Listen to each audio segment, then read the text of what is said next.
বন্ধুকে বলছে, হ্যাঁ বন্ধু, আমাদের এই কলমা নাবাক অবস্থায় বলতে নেই,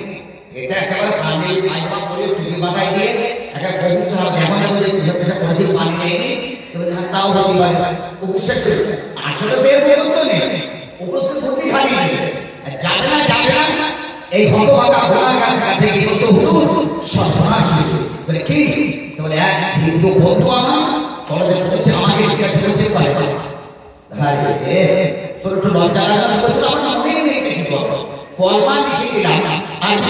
তার বাংলা উচ্চারণ দিলাম, তার মানে বলে দিলাম, প্রায় 12টা পর্যন্ত মুখস্থ করেছে, দ্বিতীয় কলমা মুখস্থ করেছে,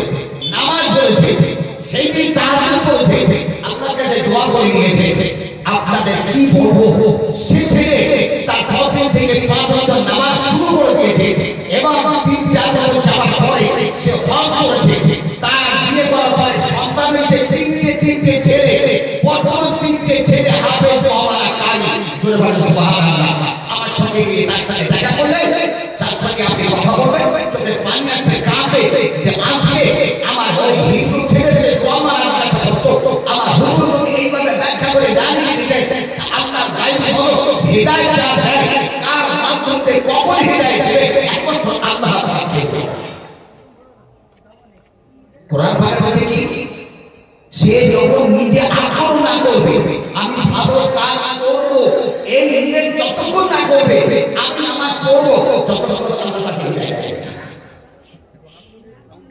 আজ থেকে আমরা এখানে থেকে ঠিক করে নেবো ইনশাআল্লাহ, যে যা শুনবো আস্তে আস্তে ছোট ছোট করে আপনাদের সঙ্গে কথা বলবো, এগুলো শুনবো, আমল করার চেষ্টা করবো, মা বন্ধুকে বলবো